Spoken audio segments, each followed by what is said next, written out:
Salve pessoal, estamos começando mais um vídeo aqui no canal Cá na Bélgica e hoje vamos falar sobre 5 coisas que você deve fazer antes de se mudar aqui para a Bélgica. E essa dica também vale para outros países.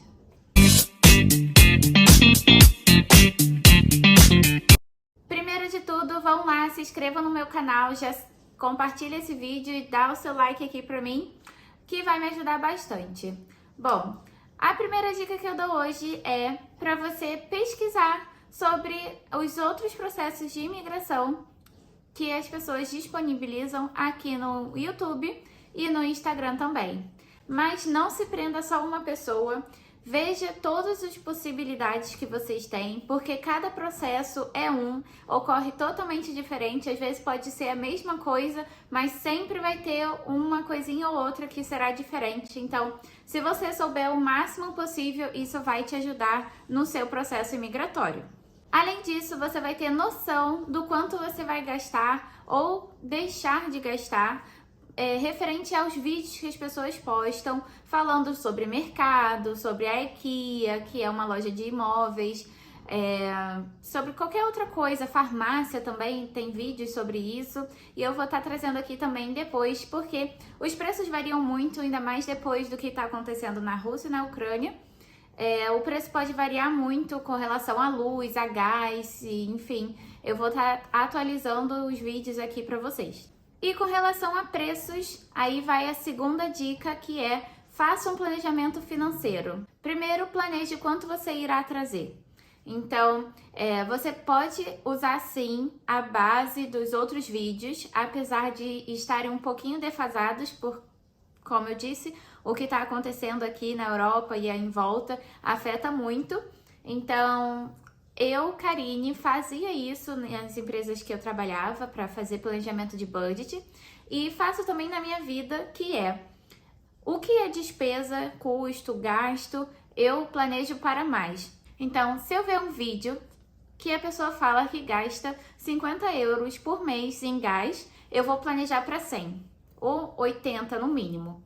E se eu vejo a pessoa falando que é de TI, por exemplo, e eu sou de TI e ela ganha X, eu vou colocar X menos 10, X menos 100, X menos alguma coisa, que é uma margem de segurança. Então, sempre o que é receita eu boto para menos e o que é despesa e custo eu boto para mais. Porque no fim tudo muda. Por exemplo, quando a gente estava vindo para cá, o nosso planejamento financeiro, a gente fez baseado sim nos vídeos e nos blogs, porém a gente também viu no site das empresas de energia, de água, de luz, empresa de telefonia, enfim, todos os tipos de serviços que a gente teria que contratar. Eu pesquisei e vi a média mais ou menos que ficaria. A empresa de energia, por exemplo, ela até hoje fala no site dela que você pode planejar pagar 50 euros por mês e no final do ano, se você gastar mais, você paga mais. Se gastar menos, eles te devolvem. Porém, quando a gente chegou aqui com base nesses 50, na verdade a gente fez um planejamento de uns 80, as pessoas que já moravam aqui há algum tempo falavam que era insuficiente e que era melhor botar o planejamento para 100. Então, a gente teve uma surpresa, mas não uma surpresa muito grande. Outra dica também é: veja o salário mínimo que naquele país, no caso na Bélgica, tem para a sua função. Quando você solicitar o salário para o contratante, né, a empresa que vai te contratar, você já vai ter uma base de quanto você vai ganhar, para você não vir ganhar muito pouco e também para você não pedir tanto assim que não vai conseguir, né, o emprego. Outra coisa importante também é planejar as suas vendas. A dica que me deram e eu usei foi muito útil para mim, que foi: faça um grupo no Facebook ou no WhatsApp com pessoas próximas de vocês e ofereça o produto, né? Tipo micro-ondas, sofá, cama e tal, tudo que você vai vender. Mas você avise que só estará disponível a partir do dia tal. Por quê? Às vezes a pessoa quer aquele produto, mas ela quer na hora. Mas como você ainda vai se mudar daqui a um mês, por exemplo, 2 meses, e você não pode, por exemplo, ficar sem a cama, você já avisa que a partir do dia tal que estará disponível. E eu preferi também fazer para pessoas próximas, porque o preço que eu coloquei era um preço justo, não foi um preço muito exorbitante, nem um preço de um valor de um produto novo, né? E aí vai o truque. Quando é preço justo, as pessoas compram. Você também não precisa sair no prejuízo, tá bom?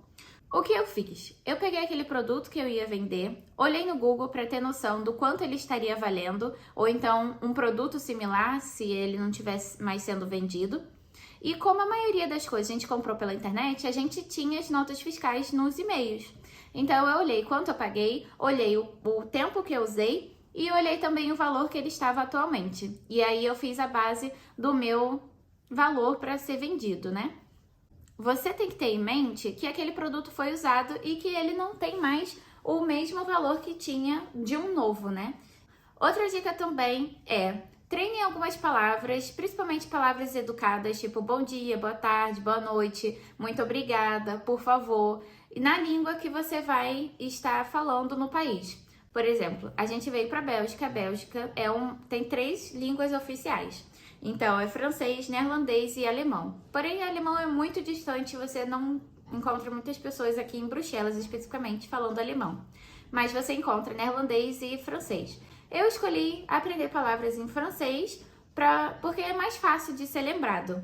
Então, por exemplo, o bonjour, bonsoir, bonsoiré, que é para quando você se despede, s'il vous plaît, je voudrais, que são palavras do tipo eu gostaria, por favor. Uma frase que eu uso muito aqui, usava no caso.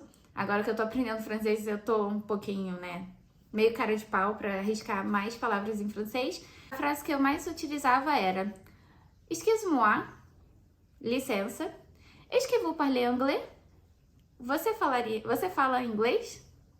Então, a pessoa falava sim, um pouco, oui, petit. E aí eu falava o inglês bem pausadamente para eles entenderem o que eu queria. E se eu pudesse apontar, eu apontava também. E isso ajudou muito. Por quê? As pessoas ficam mais sensíveis quando você tenta já falar a língua delas e elas veem que você não está conseguindo muito se expressar, elas pedem para você falar o outro idioma, que por exemplo é o inglês. Muitas pessoas aqui em Bruxelas que falam francês, elas não falam muito bem neerlandês e nem muito bem o inglês, mas elas tentam. E quem fala neerlandês normalmente tem facilidade para o inglês, que é uma língua um pouco próxima, e então eles vão te ajudar mais. E aí vem o merci beaucoup, au revoir, bientôt, bonne journée, tenha um bom dia, alguma coisa do tipo. Outra coisa também para te ajudar a treinar o francês e o ouvido ouça músicas em francês, né? Músicas francofonas. Porque você vai estar se habituando a entender e ouvir o francês. Então, quando você chegar aqui, o seu ouvido vai estar um pouquinho mais sensível para entender o francês. O neerlandês eu não sei muito, porque eu foquei realmente no francês. Eu também não sei muitos artistas, na verdade eu não sei nenhum artista que canta neerlandês. Mas essa é uma dica muito boa que até mesmo os professores daqui indicam as pessoas a ouvirem. Como, por exemplo, recebemos uma visita de um amigo aqui em casa e estávamos assistindo TV. No início, ele não conseguia entender, mas no segundo dia, por exemplo, ele já conseguia pegar uma palavra ou outra no ar, mesmo sem ter treinado antes o ouvido. Então, imagina você ouvindo músicas pelo menos, sei lá, 10 a 20 minutos por dia, em francês. Quando você chegar aqui, você vai ter uma capacidade melhor de entender o que as outras pessoas estão falando, perguntando, informando, o que está sendo dito no metrô e tudo mais. Aqui em Bruxelas, as 2 línguas oficiais são neerlandês e francês. Então, nos ônibus, nos metrôs, enfim, na rua, quando alguém precisa te dar informação, quando é uma mensagem gravada, né, por exemplo, você vai ter primeiro a versão francês, normalmente, e depois a versão neerlandesa. Nem todas as estações vai ter alguma informação de inglês, mas as mais centrais, normalmente por ter mais turistas, eles também te dão a informação em inglês. E quando é escrito em alguma placa, você também pode receber a informação nas 3 línguas, porém é mais comum na informação em francês e neerlandês. Eu já vou pedindo também para vocês irem lá no meu Instagram, Cá na Bélgica, e me sigam, porque eu mostro um pouquinho do dia a dia, mostro algumas dicas também um pouquinho mais rápidas e algumas dicas que eu vou pegando ao longo do dia. Eu posto lá e depois eu anoto para poder postar aqui para vocês. Tem alguns reels lá também sobre coisas para facilitar a vida. O intuito aqui do canal é tirar as mínimas dúvidas que vocês podem ter, que eu tive quando eu cheguei aqui, que utilizar a máquina de lavar louça, utilizar a máquina de secar roupa, sobre a água daqui, como economizar, e enfim, inúmeras outras coisas que normalmente é natural para quem já mora aqui na Europa, mas não tão natural assim para nós brasileiros, porque não temos costume de usar algumas coisas. Então, é isso aí, pessoal. Espero que vocês tenham gostado do vídeo. Até o próximo. Salut!